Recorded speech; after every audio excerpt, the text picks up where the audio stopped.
Hey, everybody, this is the Plug Podcast, Music and More with Bushy and Metal Mike. I am Bushy. This is Metal Mike. And if you're watching us on YouTube, you see some other faces here.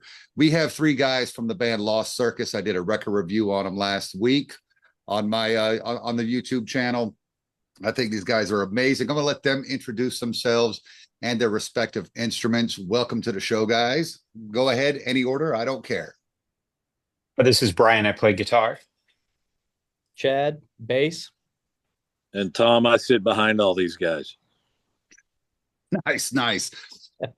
Now, I got to say, I want to hit on the single because it's mind-blowing, if you ask me. But I'd like to set that aside for a little bit and kind of get to the formation of the group. I really want to talk about this coming together because this blew me away.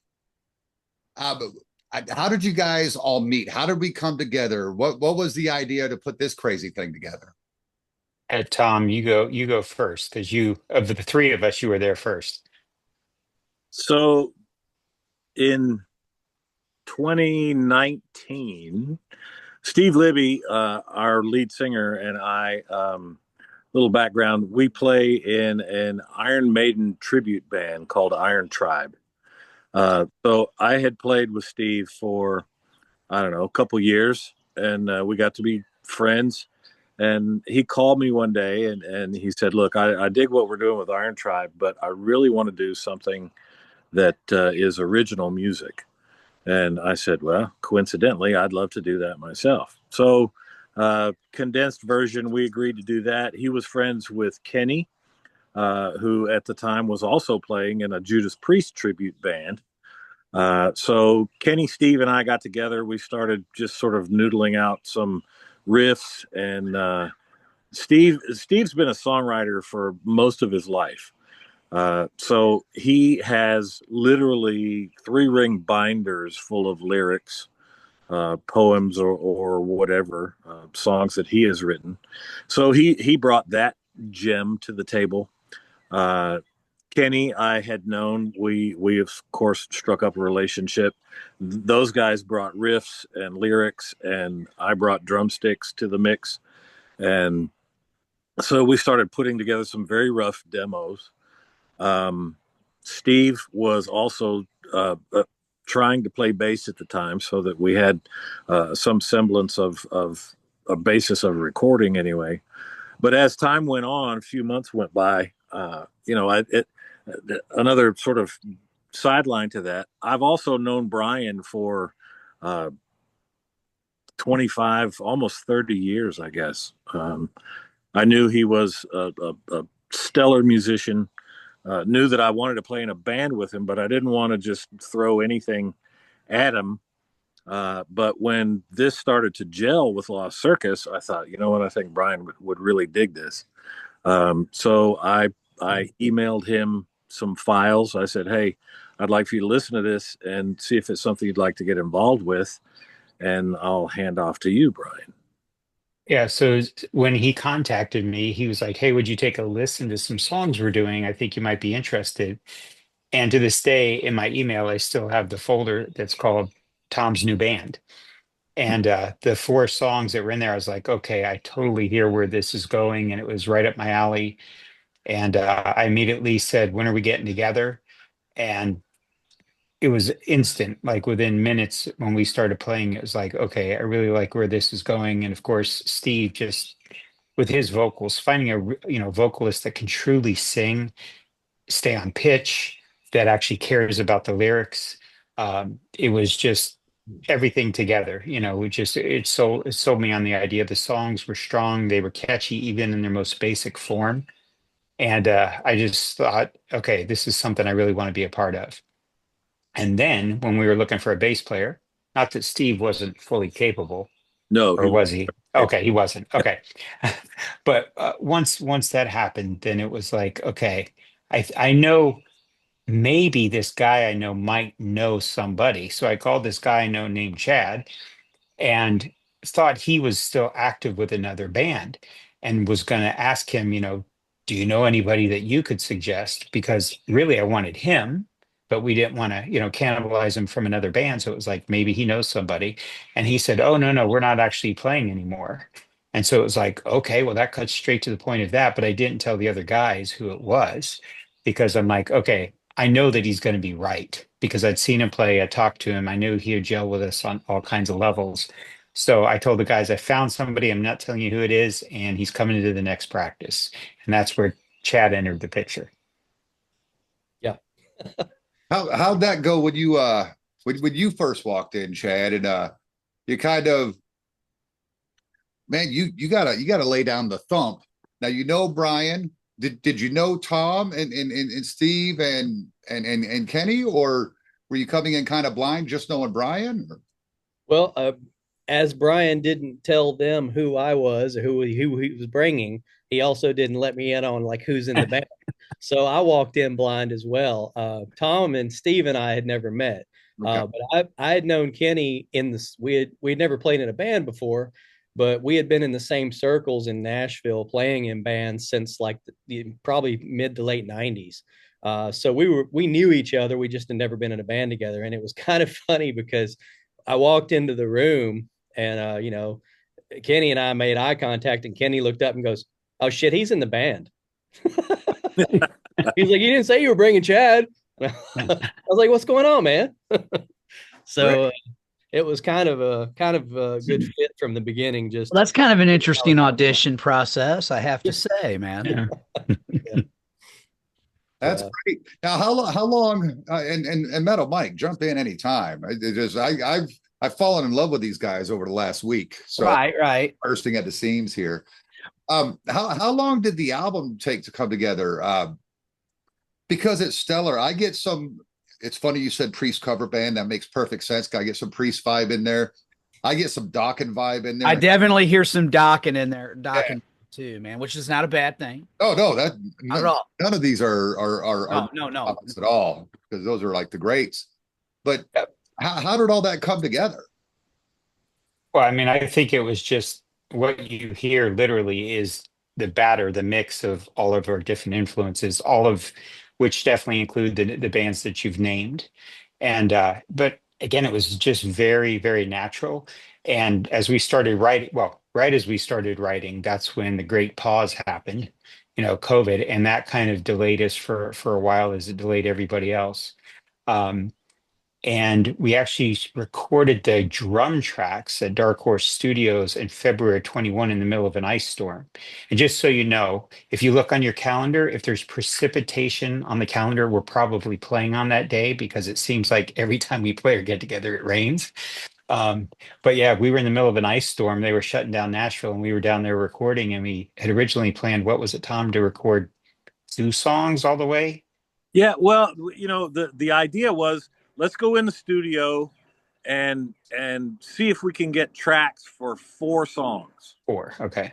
And so we had studio time booked from Thursday night through Sunday, in hopes that we could get 4 songs done. Well, we started tracking on Friday, and by Friday night we had those 4 songs done. Oh wow! So it was like, well, we've got the studio for 2 more days. Let's just keep going.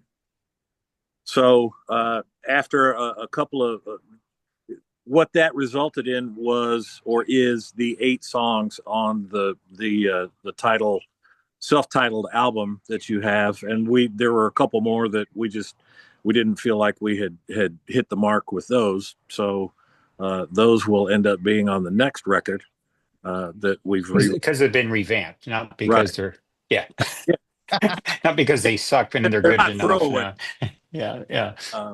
But yeah, we just, it's really funny how just from how we came together, how all 5 of us gelled so quickly, because it wasn't like Steve, Kenny, and I played together for a week and then I reached out to Bryan. That was a months-long process. And then when Bryan came into the band, it was yet again a months-long process before we were able to bring Chad into the band. So it seems like everything takes forever, but we feel like it takes that long for a reason. then again, due to COVID and all that, we had a lot of time to write and refine and really find ourselves and find our sound, which I think these guys would all agree has been pretty well represented for a first effort record. Yeah, I have absolutely no complaints. I think it's a great album. And I was telling Chad before you guys came in, I brought my girlfriend with me to Rock and Pod. She had never been to one of these before. She is not a hard rock and heavy metal fan at all. And you guys flipped a switch on her because she's never been one. I went and saw Steel Panther with her, and she bought a T-shirt because, oh, it's a thing to do. But she wanted to go to the merch booth after you guys were done playing at the Rockin' Fest. She's like, I want to go see if they got a T-shirt or something. She ended up buying the hoodie, and of course, I got the record. But you guys even made a country girl a fan of rock and roll, and for that, I both thank you and salute you. Well, I always say that everybody has their, even if it's later in life, you have your gateway band that gets you into this kind of music, and I definitely think you guys were Mindy's gateway band for sure, man, because she really, really dug you. Like I said, I watched her. She went right to your merch booth and bought that hoodie like immediately, and Wow. by the way, you guys put on a hell of a set. I really liked it. The video you guys showed was really cool. I know you guys been together for a while though, because you had an EP released in 2016. I did some research on you. Now I'd heard the songs when I heard you live, but once I found out for sure we were doing this interview, I was like, well, I got to do my homework, man. I think that band, the 2016, I think might have been the band from India. Oh, There was a band with that name that was around a while before from okay. India I that haven't had listened to it yet. I listened to the album. Don't bother. yeah. Okay. So I want to talk about those guys. We're talking about these guys. well, I didn't know. I mean, because No, it's okay. on my Amazon, they had that listed as your discography. So I went with it. I even bought it. Dumb me, but digitally. We'll still sign it for you. Yeah. But I got but I got your singles as well. But yeah, I really dug the record, man. Like I said, major, I could hear obviously I love this whole new wave of traditional. They call it the new wave of traditional heavy metal. I've expanded to the new wave of traditional hard rock and heavy metal. And there's a lot of great bands that you can throw in there, like Haunt, Savage Masters, another one I like a lot. I really like Tyler Bryant and the Shakedown, which is more of a hard rock thing.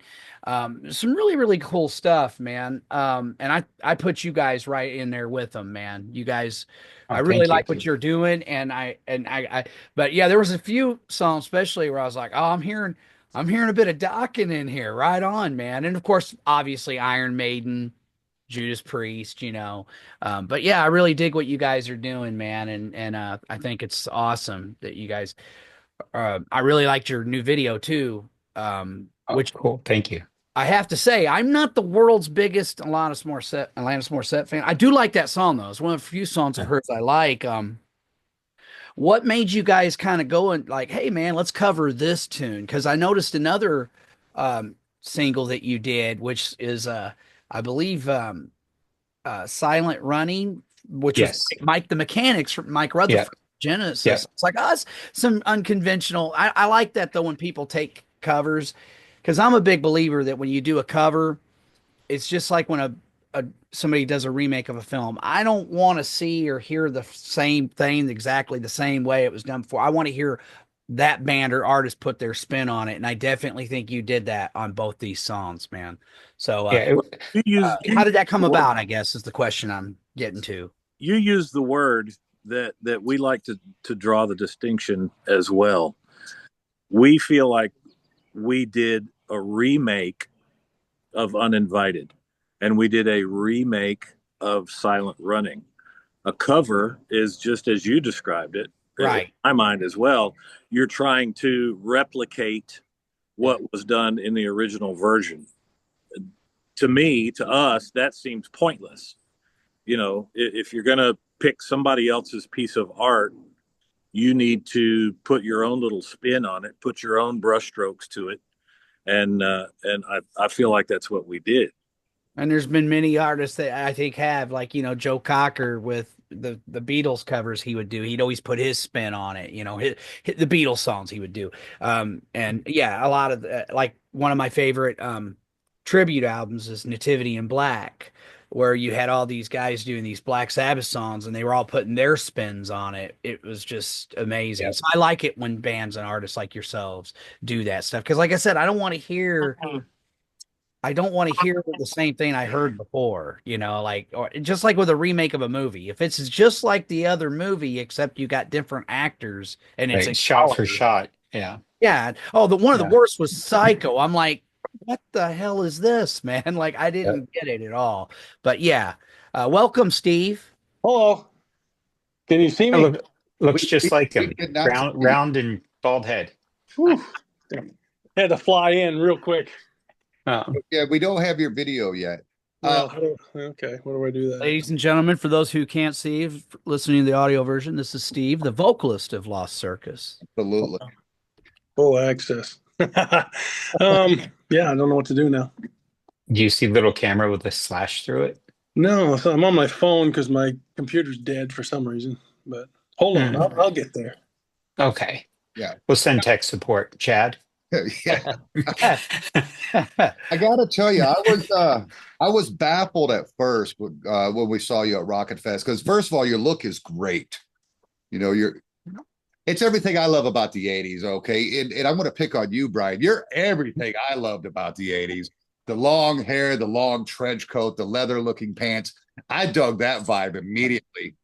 But when the lights came up and you came to the mic and started talking, I'm like, what's going on here? I don't understand this. And I'm listening to you and I hear what you're saying, but I'm like, did they stop the show? One of the coolest things I've ever seen on either a big stage or small was when you guys came off of that stage and into the crowd to watch that video and premiere it for Nashville on a big screen for all of us. Dude, that was really, really cool. I have never seen anybody do that. Like I said, big stage or small. What was that feeling like for you guys? I mean, to me, it was like a really proud papa moment, to see the reaction of people. And 99.9% of the people in that audience had no idea what was coming. We knew, and, people working with us knew. But that wasn't, released to anybody. It wasn't sold as, what it's going to be. And again, I've not seen it done before either. So nobody was expecting it. Even if they might have read that we were going to premiere something, they weren't putting two and two together just because it's not a regular thing to do. But rather than, play a song or whatever in that gap, it's like, wait a second, we're going to release it at midnight. Why not do a sneak preview? And, most people watch stuff on their, little screen of their phone or their computer. And here's a chance with a great sound system with, a huge screen to debut it. So it was, for me, I mean, it was just all of the hard work that went into putting the video together, coming together at that right moment. So it was even making the hair on my arms stand up when I was watching it. That is awesome. Steve, welcome aboard. Good Lord, man. Where did you get those pipes? I borrowed them. They're due back next week. The band's going to suck now. Can you see me or am I still not there? No, you're absolutely in. Steve, the vocalist from Lost Circus, man, soaring highs, great melodies, great tone. Years of practice or just gift? Go on. Yeah, I guess. I don't know. I've been singing since I guess the first actual band I ever did. I was in a cover band probably in 87, 88, something like that. That's when I first decided I thought I could sing, but I tried out for a band and they accepted me, welcomed me into the fold, and then it just was up. That's where it took off. But yeah, I've been singing since 88 or so, actually trying to do it. Nice. I wouldn't even sing backing vocals in the bands I played in my younger days. I was like, guys, we're trying to get people in the door, not out the door. Right. You can do the way backup vocals, way back. Well away from the microphone. Yeah. it's it's really great to hear. I guess it's music that I like because I got to dig hard. I got to really search to find music I like. I listened to a lot of top 40 in the mid 80s because up there by Fort Drum, New York, they didn't have a rock radio station. So I tend to be more of a fan of the glam and hair metal genre, which is Bryan, why I zoned in on you right away. To find a band that sounds like that, but sounds new, it sounds fresh. I think that's a real treat. I think that's a real treat for any listener, and I definitely recommend everybody go and listen to Lost Circus, and we can find you on all the streamings, right? Yes. Yep. Let's talk this video, this thing that blew everybody away. It is Uninvited, the Alanis Morissette remake. We won't say cover anymore. Man, blew me away, and I was a casual fan. I remembered that song after you started singing it, and when you started, I had no idea that's what was being played. Their production, everything, and I love the Matrix Easter eggs that are in this. Where did that idea come from? Hey, we're going to mess with these people. This is going to be wild. It's going to be wacky, and we're going to throw some sci-fi in the mix. Where did that concept come from? Well, Bryan. yeah, the song along the exact same day that we decided that we wanted to remake Silent Running, that one came up. So we were sitting there actually working on songs for the new album that are still, yet to be released. And we were like, well, we probably should maybe do some bridge songs to bridge between the first album and the second album, just have something out there. And so we started talking about what songs did you wish were remade? What songs do you wish they would have done differently or whatever? And those were two that seemed to really stand out. We jammed on both of them that day. And they all kind of formed out of those rough tracks and, to what you have now. But I started thinking about, okay, what the original premise of the movie between the angel, and the female human. And it was a relationship song, but we wanted to do something with it besides that. We changed the part where it says woman to human so that it would include, everybody. And it literally hit me like a bolt of lightning. Like, what if the new relationship wasn't between divinity or an angel and a human, but it was actually between AI, the new divinity, because they're going to say it's smarter than all humans put together, within a matter of a year or two, it should be more collective knowledge, at least. That would be the new divinity. And instead of a human, it would be all of humanity, because that would be the struggle of that relationship, trying to figure out the dynamic of how the two work together, how they can get along, stuff like that. And the whole, I wrote a script almost right away to it. I first said it to Tom and he's like, wow. And then I sent the idea on to the guys, and I wrote a script. And as we were talking about it, I was like, I need to talk to somebody that I know could really make this great. And that was Calico Cooper, who's the daughter of Alice Cooper, because she is in a band, Bisto Blanco, and she's done all of their videos. And she's in the film industry, her and her husband both. And I was like, would you be at all interested in working with us somehow, just even bouncing ideas? And it went from bouncing ideas to her directing it and Jed being the director of photography and the drone pilot. And it just went beyond the wildest dreams of what I wanted to present, or at least the movie that was in my head when I had the idea. So she really got involved, and that was her favorite Alanis Morissette song. Just randomly, I had no idea. So she really got into it, and that's why we have such an amazing, in my view, such an amazing video, at least to me, because I never expected it to be even that great. I enjoy watching it. It's a great story. Yeah, I can't tell you how many times I've heard it and seen it. Again, my girlfriend, you guys, you threw the bug at her, so I've heard it and seen it a bunch just in the last week. We spent the first hour and a half driving out of Nashville Sunday afternoon. It was your guys' music. She was all about Lost Circus on the way out. Nice.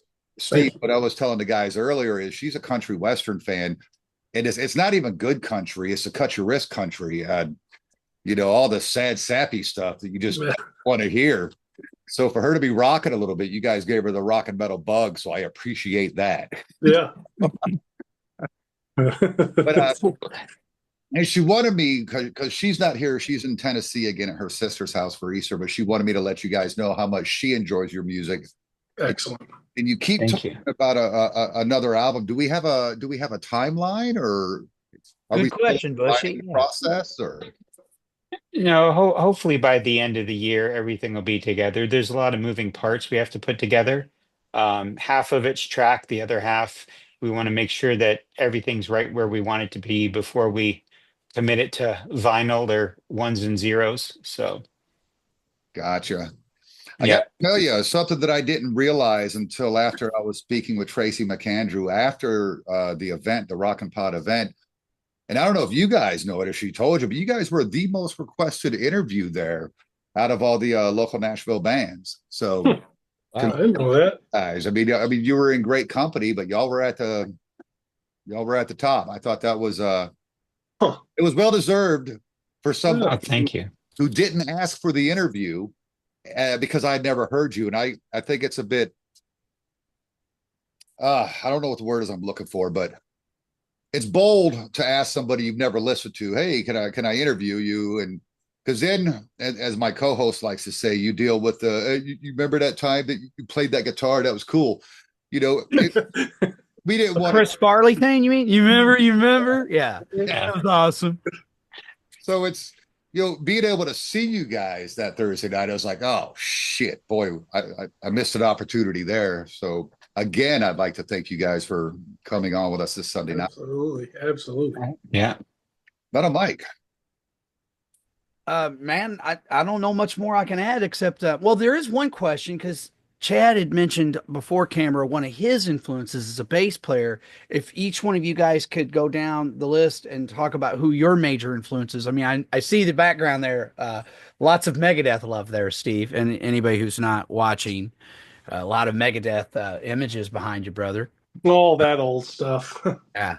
That's my all-time favorite thrash band. So you're going to get nothing but kudos from me. Yeah. Me too. I love me some Megadeth too, man.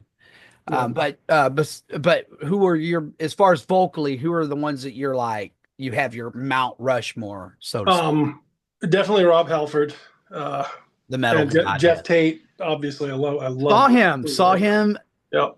Last night, dude. He was Friday night. He was phenomenal. He did Operation Mindcrime in its entirety, and he did some songs off Mindcrime too, which I'm not as big on. But I gotta say, they sounded better live than they did on the record. Yeah. And then he ended with Queen of the Reich and absolutely slayed it. He still does. It's amazing. I've seen him a bunch of times. Every time. I mean, holy shit, man! And my co-host of my radio show that I do, Bill Roseberry, aka Bildo for Realdo, went ape shit because that's like one of his all-time favorite Queensryche songs. He's like, he's Joe Queensryche. I'm like, I know, dude. It was hilarious, man. Yeah. But that was a great show. So yeah, I came back from Tennessee and then got to see that. So yeah, Jeff's amazing. Who are your others? I like to sing Iron Maiden, Bruce Dickinson, of course. But Judas Priest is one of my favorites to sing. Is just this, they've got so many albums, and his range over the years has been he's amazing. He's jumping amazing. on that. Yeah, it's hard. I practice a lot to Priest when I keep my voice when I strengthen it up. Right. To get it strengthened, and I love Ronnie James Dio. I mean, they're just all of the fantastic voices. I try to sing. I have a playlist that I go down through when I practice in the truck. So right on. By the end of that, I can't sing anymore. So basically, the metal vocal gods themselves. Yeah, absolutely. Yeah. All right, Bryan, yours, man. What are your, like, as far as guitar players? Who's your Mount Rushmore guys? Well, I think individual guitar players, you have to be Jakey Lee. First concert I ever saw was Queensryche opening for Ozzy, and Jake blew my mind. And but definitely Jake, George Lynch, Eddie Van Halen, right? But I always like, I love them as solo players, but I always loved the interplay of the two guitar bands. And Striper was huge for me because they are so Ah. harmony based. And of course, Queensryche and Oh, DeGarmo and yeah, Wilton, right? well, yes, that Phenomenal. was just genius because their interplay and counter melodies and the way that they would come in and out of chords and harmonies the textures are just what blow my mind. So, and then of course Judas Priest, and then of Iron Maiden. Um, but that was just such those were all mixed together, and then like one of my favorite bands I can just pop on at any time that is kind of outside of that realm a little bit is King's X, Oh, right on. because Yeah. three guys that sound like 15. Well, that musicianship, I mean, Yeah, they're on a whole other level. So yeah. I get So you. them and Galactic Cowboys were Okay. huge together for me. So that's how it all came about. The Flash, the that whole kind of I don't know, like Jake was very good at like all these weird sounds and moments that he would do and stuff like that. And of course Eddie with him leading the way with his techniques, and George just for his his attitude and aggression. All those things put together kind of really led me down the path where I'd like to orchestrate parts, not Hey, just man, riffs but parts. that's a pretty Yeah. badass Mount Rushmore, brother. Tom? Yeah. Well, I'm older than all these guys, so Old. That's all right, man. my influences may date back a little bit earlier than these guys, but he was it's a name that you will not recognize, but there was a Nashville based session drummer by the name of Larry London who played on everything from Motown to Steve Perry's solo projects, and that type of thing.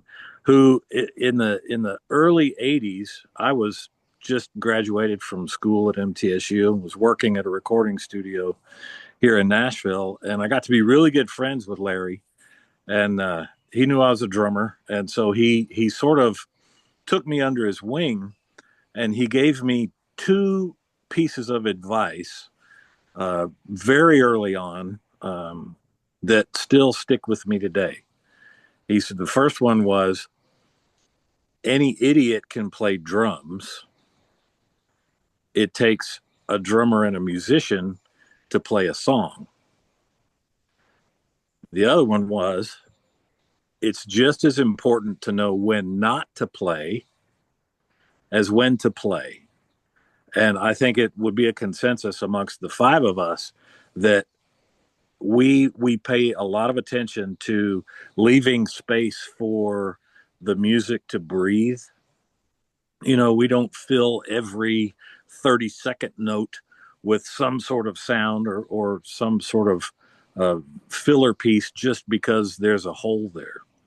So that's kind of what I've based my playing on forever. I loved Neil Peart just because of his composition and the unbelievable parts that he would come up and make them work musically within the context of everything else that was going on with Rush. Of course, I love all the showy drummers, the Tommy Lees. Scott Rockenfeld comes to mind. But my all-time favorite, bar none, levels above everybody else as far as favorite drummer and influence, is Tommy Aldridge. Oh, nice. He's a great drummer, man. In fact, to be honest with you, and this is not to disparage Bob Daisley, Lee Kerslake, but when it comes to Ozzy, I have to say I think Rudy Sarzo and Tommy Aldridge are my favorite. I think that's my personal favorite rhythm section for Ozzy. Well, and you know what, Yeah. Tommy, in a recent interview, Tommy said, all kudos to Lee Kerslake for playing on, Ozzy's studio records. Tommy himself, he said, when I play those songs, I just like to add a little more teeth and a little more aggression. Well, believe it or not, at least according to Ozzy in his book, I mean, he loved Lee, but he really wanted Tommy all along. That was the guy he wanted in the band on those records even, you Right. know, at least that's what he's saying. I don't know, but that's what he said. Like he loved Tommy. Right. You know? So yeah, man, man, great list, dude. Chad, what about you, brother? Yeah, You so mentioned one of them. yeah. So Billy Gould from Faith No More is my like the very first face on the Mount Rushmore. When I began playing bass was around the same time I discovered Faith No More. And if I'm honest with myself and you listen to my playing and you go back and listen to Faith No More, yeah, that influence weighs heavily in my playing. But you know, I've got the usuals, you know, the Cliff Burton, Geddy Lee, Les Claypool, Flea, Paul McCartney is one of my big ones. You can see the Beatles back there on the wall, but you know, without Paul McCartney, most rock bassists today wouldn't be rock bassists. We'd still be Well, playing Route one of 5. it's interesting you mentioned Paul, because one of the interesting things a while back I saw this really cool documentary with him and Rick Rubin, where Rubin strips and all you hear is Paul's bass lines. Mhm. And don't get me wrong, I mean it's fucking Sir Paul McCartney. I know how Right. awesome he is, Bushy. But anyway, uh it was still cool though. I mean, it's like, wow, you know what I mean? Like he's all over the place on some of those songs and how much he would just kind of almost do his own thing while I don't know. It was really wild. It was really, really cool, man. So much so I'm like, man, I'd love to see Rick do that with other bass players, you know, like from other bands. Cause it was really, really cool. But yeah. Okay. Great choice, man. Yeah. Yeah. I had the benefit, thankfully, of during my college years. Uh, I was part of what they called the commercial music ensemble in school. Mhm. And so basically, any performances that happened on campus, we were the band. So if it was country, rock, reggae, jazz, symphonic, Broadway, we were expected to play it. So thankfully, I also had, you know, I probably couldn't even list you the bass players that played on those things, but their influence, you know, helped me grow into hopefully a good bass player. But yeah, so yeah, you got all kinds, and it takes all kinds, and I definitely like to lean into a little bit of every genre if I can. That's awesome, dude. I love the great diversity of sound there. Because I'm the same way. There's uh an underground artist. I guess is the best way to call it. And you know, he goes by the stage name Rocket Star. He's pimping out a rock opera that he wrote and then later animated himself, much in the vein of Yellow Submarine, that kind of animation. And you get a lot of different vibes from him too. I think you can't be. I played in a straight up hard rock band with some metal influences. But if you're not drawing from the blues, if you're not drawing from classical, if you're not even drawing, you know, from things like jazz, and yeah, sometimes even a little honky tonk and country, are you really a musician? You know, so to have all that diversity, I think is essential to making a quality musician a lot of times. And you guys are quality musicians. You know, again, I can't sing praises enough. I'm not trying to like overly kiss your ass, but Barrett will share it, you know. You know, I just think you guys are absolutely great, and I really hope you go places.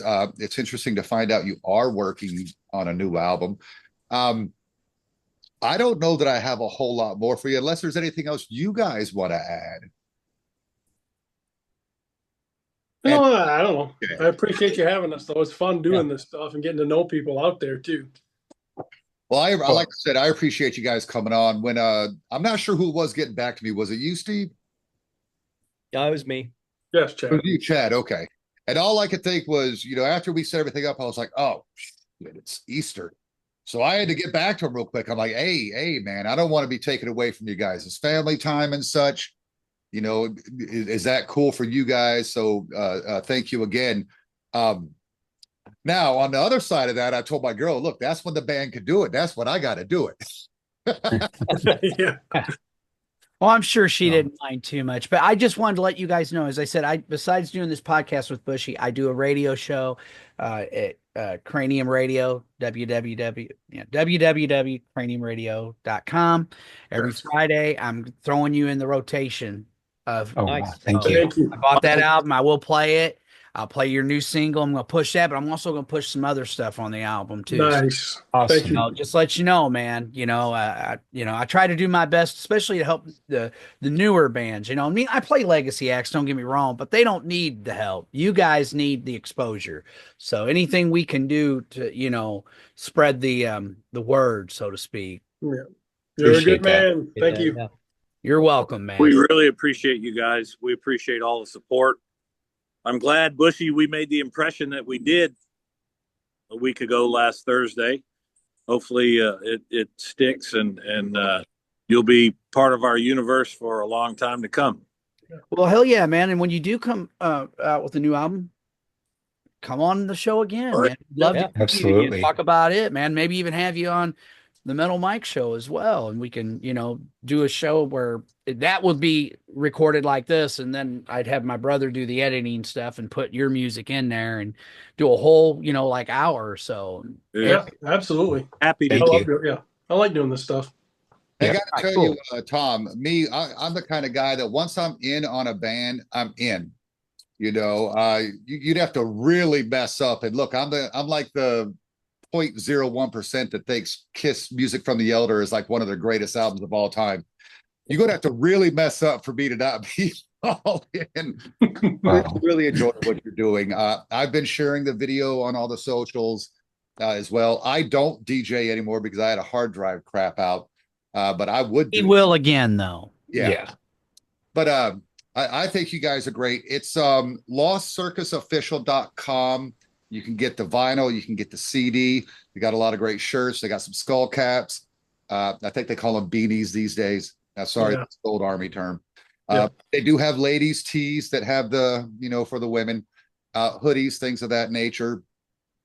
For anybody that might be promoters and things like that, how would they get a hold of you to book the band? Yeah, there's contact forms through the website, or they can reach out directly, info@lostcircusofficial.com. All right, beautiful. We'd love to hear from them. Yes. I wish I knew how to promote myself, because I'd get you guys to this little podunk town here in Western North Carolina, because they need some rock and roll. They need a kick in the pants. I know just the guys to do that. Do you? We might have to talk off there. We just had a show here. They had a revival thing going on, which unfortunately isn't my thing. I liked one song this guy did, and I didn't think it was worth my time to be there all day.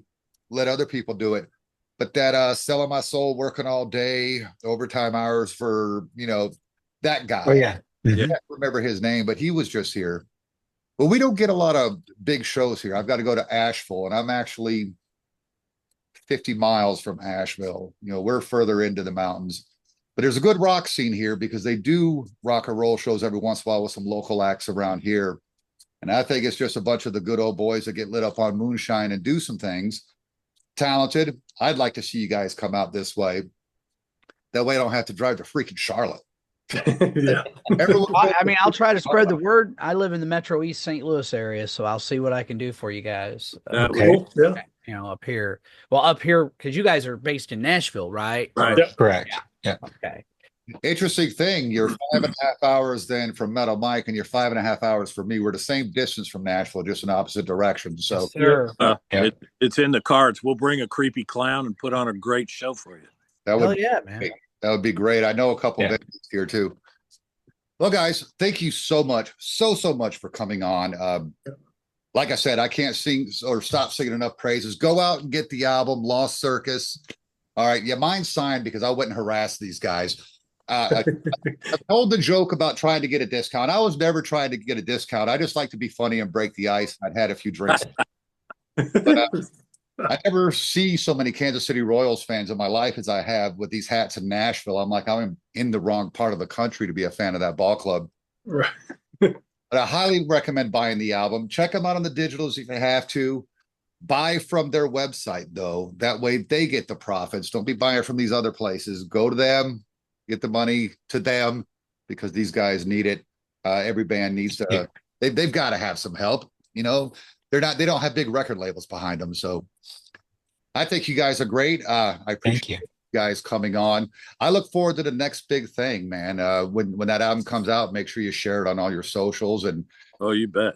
And if nothing else, hopefully you can make the next Rockin' Pod, man, because we would love to see you and interview you there too. Yeah, set it up Thank next you. time. We'll do it. we'll Absolutely. be fighting for that one next time. Now I know who you guys are, what you bring to the table, and it's like, boy, like I said, I dropped the ball on that. You can kick me in the head next time.